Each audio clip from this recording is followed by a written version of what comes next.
away parts of the barricade and folks. kind of haul them away and just toss them.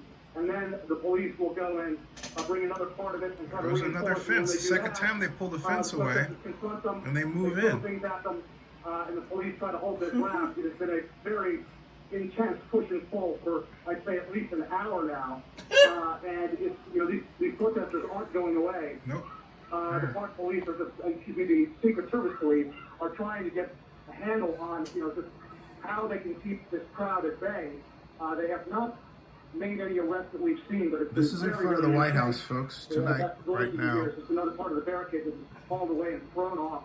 We did see a Secret Service police officer get injured and taken away, a woman.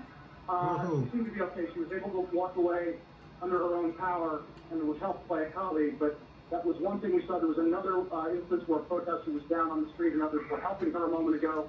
This is the third time, Don, that it's gotten violent here in front of the White House that we've witnessed. We witnessed a very similar scene here with the barricade, with the push and pull with the barricade a few hours ago.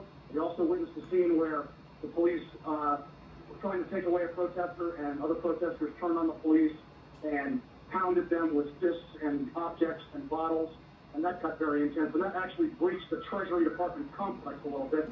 They had to haul that man into a Treasury Department building to get him away from the crowd. A couple of things, Brian, if you let me jump in here to explain, because you know, I was talking about the wall in front of the White House. It has been a minute since I've been, not to Washington D.C., I've been recently, but been to the White House itself. I understand the area that you see there is part of the wall project. They're building a new wall. This new thing that they built, this temporary fence, is they're building a new fence that's 13 feet tall. The White House fence was 7 feet tall, and they're building a taller fence. So that's where you see this temporary fence that has been erected in front of the White House, and it has been there for about a year now. But my question to you, Brian, is when they were struggling with these police barricades, the Secret Service police and the park police, as you so adeptly pointed out, when the protesters grab these barricades and push them back, what happens to these barricades? Do officers just run and grab another one, and these just disappear in the crowd somewhere? That's kind of what we've witnessed. The officers will run off, grab other barricades, and slide other barricades over, try to reinforce. Again, you'll see a push and pull with the protesters. The protesters have successfully ripped out and basically hauled away a couple of steel frame barricades that we've seen. These things are about, I'd say, about 8 or 9 feet long and about 4 feet tall. And they're not easy to carry around, but these people have been able to haul them away and toss them.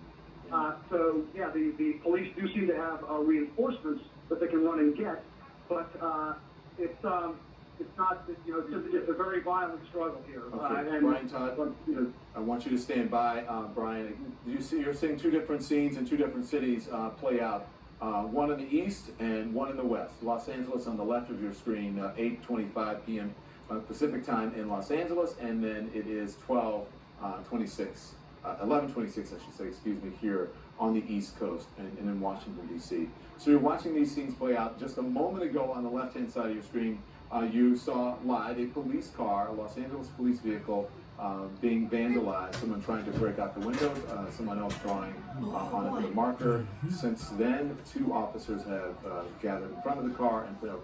Hey, just a video comment, folks. This is what we're watching here is I'm going to call this the ghost of Oscar Grant. And the reason why I say that is because when Oscar Grant was killed by Johannes Messerly at Fruitvale Park, that was 2009, and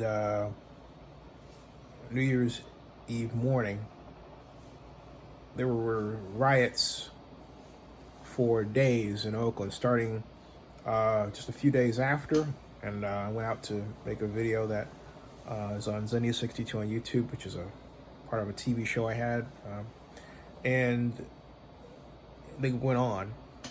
But this incident was very much like Oscar Grant in that we saw, but 10 times worse. We saw a police officer just carelessly kill George Floyd on the ground, putting his knee on his neck and rolling it. And it was pure evil. And that, I think people had just said, you know, enough's enough. Because we've had you know, Eric Garner, Mike Brown. But the difference between Mike Brown and Eric Garner is that the videos that we saw with respect to Eric Garner, as bad as they were, this one was worse. And then with Mike Brown, we didn't see it, but the people in the area had enough and Ferguson, and just simply went to work on protests. But this is different. This is the product of an efficiently distributed video by bystanders who or couldn't believe what they were witnessing.